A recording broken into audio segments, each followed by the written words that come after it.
Morning, welcome back to my another blog video and welcome back to my channel. সকাল সকাল উঠে পড়েছি, চলো ঝটপট করে আগে বাড়ির কাজগুলো গুছিয়ে নিই। আর এইগুলো হচ্ছে আমার রাতে পরা কাপড় ছিল, যেগুলো হচ্ছে আমি এখন আর কাচতে পারবো না, তাই গুছিয়েই রেখে দিচ্ছি, পরে একবার সময় করে কাচবো। আর কি বলতো, এখন সকাল সকালেই উঠছি, যেমন আগে উঠতাম তেমনই উঠছি, বাট মর্নিং ওয়াকটা আর একদমই হচ্ছে না। ওই যে শরীর খারাপ হলো, একবার বন্ধ হয়ে যাওয়া মানে বুঝে নিয়েছো তো ব্যাপারটা, আর হওয়ার কোনো চান্স নেই। তো যাই হোক, ঝটপট করে ঘর ঝাঁটা তো হয়ে গেছে, জাস্ট এখন মুছছি। আর এই দেখো, বদমাশি করতেই হবে, না হলে কিন্তু একদমই তার দিনটা ভালো চলে না। চলো, এক গাদা বাসন পড়ে আছে, যেগুলো এখন আপাতত আমাকে সাফাই করতে হবে। আর আমার তো জাস্ট মাথা ঘুরে যাচ্ছে রাত্রেবেলায়, সত্যি কথা বলতে। আমার ননদরা এলে আমরা এত গল্প করি, কাজ থাকুক ভাড়মে যায়, সেটা দেখার দরকার নেই। আর আমার যেদিন ননদরা আছে না, সেদিন আমার হাজব্যান্ড বুঝেই নাই যে আজকে আর আমি আর মানে রান্না করার মুডে নেই, জাস্ট হচ্ছে গল্প করব। তো সেই জন্য সেও প্রেশার করে না। তো যাই হোক, চলো, ঘরের কাজ তো সমস্ত কিছু কমপ্লিট, এখন জাস্ট গাড়ির কাজ বাকি, যেগুলো এখন সাফাই করবো। প্লাস যত প্লাস্টিক আছে, মানে যেগুলো কভার আপ করা আছে, সেগুলোকেই হচ্ছে খুলে দেবো। আর একটু তো সমস্যা হচ্ছেই। আর সব থেকে বড়ো কথা যেটা, এত স্মেল কি বলবো, আমার মাথাটা না ঘুরছে। আর এত গরম, আর তার উপরে হচ্ছে এইরকম গরম। চলো ঝটপট করে ওগুলো সব খুলে দিই আর সাফাইটাও কমপ্লিট করে নিই। আমরা তো সবাই গাড়িতে চড়ে নিয়েছি, বাট মাছুর কিন্তু এক্সপিরিয়েন্স করা এখনও বাকি আছে। তো দাঁড়াও, তাকেও নিয়ে এসেছি জাস্ট তার রিয়াকশান দেখার জন্য, সে কী করে।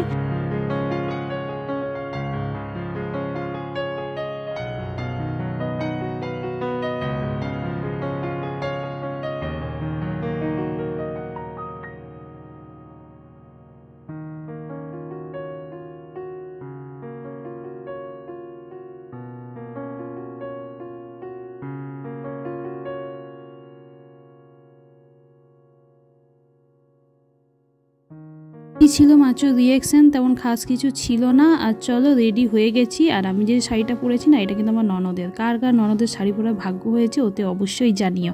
তো এবার বেরোনোর পালা। আর বেরোনোর সময় জানো, আমাদের সাথে বড়সড় একটা ঘটনা ঘটে গেছে। মানে চাইছিল না মনে হয় আজকে আমাদের সাথে ভালো কিছু হোক। তার কারণ হচ্ছে, এক তো মানে যেই ড্রাইভারকে ঠিক করা হয়েছিল, সেই ড্রাইভার তো শেষ অবধি না করে দিয়েছে। মানে না ঠিক বলেনি, আমতো করছে, তো নাটাই ধরা যায়। তো শেষমেশ আমরা আরেকটা ড্রাইভার ঠিক করেছি। এবার দাদা যদিও শিখছে, কিন্তু এখনও তো মানে হাত সেট করতে তার টাইম লাগবে। প্লাস বাবা যদিও জানে, কিন্তু বাবাও একটু ভয় পাচ্ছে। তো যাই হোক, কোনো মতে নম করে আমরা বেরিয়ে পড়েছি। আর সিরিয়াসলি ফার্স্ট তো একটা এক্সপিরিয়েন্স আমাদের সাথে শেয়ার করি। আমরা গাড়িতে উঠেই একটা বড়লোকি ভাব দেখানোর জন্য ড্রাইভারকে বলে দিলাম যে একটু এসিটা অন করতে। ঠিক আছে, কিছু দূর চলার পরে যখন জানতে পারলাম যে এসিটাও যে মানে অয়েলে খাবে, সাথে সাথে বন্ধ করিয়ে জ্বালানো খুলিয়ে দিয়েছি। তো যাই হোক, এটাই হচ্ছে আমাদের মিডিল ক্লাস মানুষের চিন্তাভাবনা। শখ আছে, গাড়িও আছে, কিন্তু সেটা হচ্ছে সংযত করে ব্যবহার করার ইচ্ছা। তো যাই হোক, চলো, আমরা পৌঁছে গেছি গুপ্তমণি। যাই হোক, কথায় বলাই হয়নি, আমরা এসছি হচ্ছে গুপ্তমণিতে গাড়ির পুজো দিতে। গাড়ি যদিও নেওয়া হয়েছে বৃহস্পতিবার, কিন্তু দাদার তো ছুটি ছিল না। তার উপরে হচ্ছে মঙ্গলবার শনিবার দিনটাই পুজো হয়, এমনি দিনও পুজো হয়। এই দুটো দিন একটু হচ্ছে মেন পূজা যেটা বলে। তো সেই কারণে আমরা ডিসাইড করেছিলাম বা ওয়েট করেছিলাম মঙ্গলবার, নাহলে শনিবার যাবো। এবার শনিবার যেহেতু দাদার ছুটি থাকে না, সেই জন্য ডিসাইড হয়েছিল মঙ্গলবারেই যাবো। তো যাই হোক, অনেক ঝামেলাঝাটি পেরিয়েই আমরা এসেছিলাম পুজো দিতে। আর হচ্ছে এখানে যে দোকানগুলো থাকে, সেখান থেকে তো পুজোর ডালা নিতে হয়। গাড়ির পুজো ছোটো গাড়ি বা বড় গাড়ি আলাদা আলাদা হয়। প্লাস হচ্ছে পার্সোনাল পুজো, মানসিক, এভরিথিং হচ্ছে আলাদা আলাদা হয়। তো আমি দুটো ডালা নিয়েছিলাম, কারণ একটা এমনি পুজো দেওয়ার একটা ডালা নিয়েছিলাম, আর নিয়েছিলাম হচ্ছে একটা গাড়ির যে পুজো দেওয়া ছিল।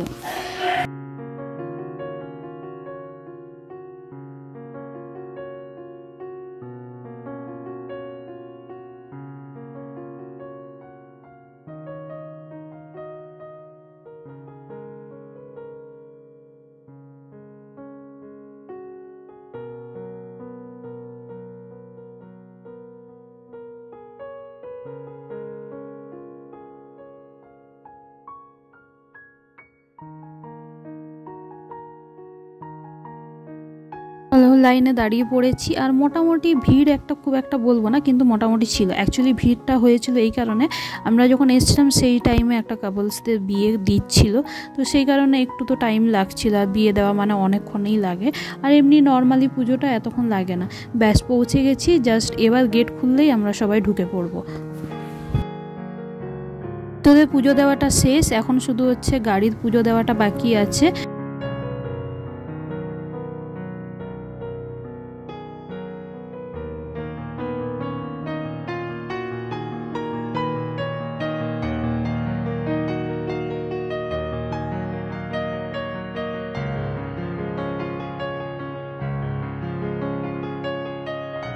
প্রথমে যখন আমি ঠাকুরমশাইকে জিজ্ঞাসা করেছিলাম যে গাড়িটা কোথায় রাখবো, আমাদেরকে বলেছিল সামনে, বাট আমি যখন সবাইকে এসে বলছি সবাই বলছে সামনে, এমন তো হয় না।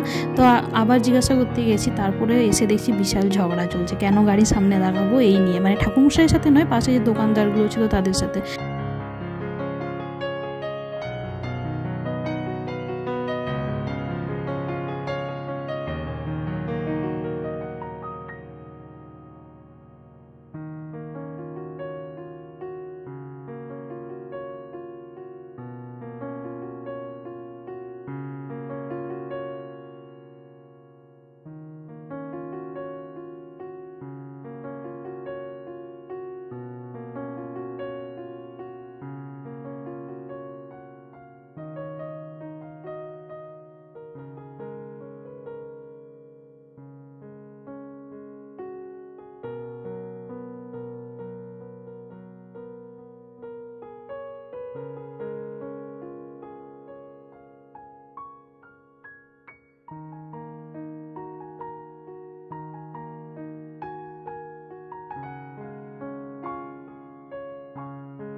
পুজো কমপ্লিট। এখন জাস্ট হচ্ছে চাকার নিচে যে লেবুটা দেয়, যেটা দিয়ে গাড়িটা চালাতে হয়, সেটাই জাস্ট হচ্ছে বাকি। সেটাও হয়ে যাক, তারপর আমরা বাড়ি চলে যাবো। আর এখানে যা মাছি সেটা দেখতেই পাচ্ছ, চাকার চারিদিকে মাছিগুলো ঘুরছে। অ্যাকচুয়ালি যে দেওয়া হয়েছিল নারকেলের জল, সেই কারণে। আর এখন সব থেকে সুবিধা একটা করেছে যে পুজোর যে জিনিসগুলো সেগুলো হচ্ছে আগে যেমন প্লাস্টিকে দিত, এখন এমন একটা ব্যাগ করে দিয়েছে।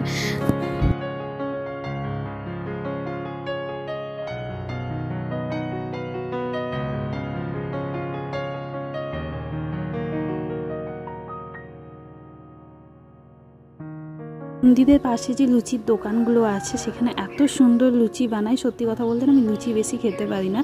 আর হচ্ছে বাড়ির লুচি খুবই কম খাই, আর দোকানের লুচিও সবসময় ইগনোর করি।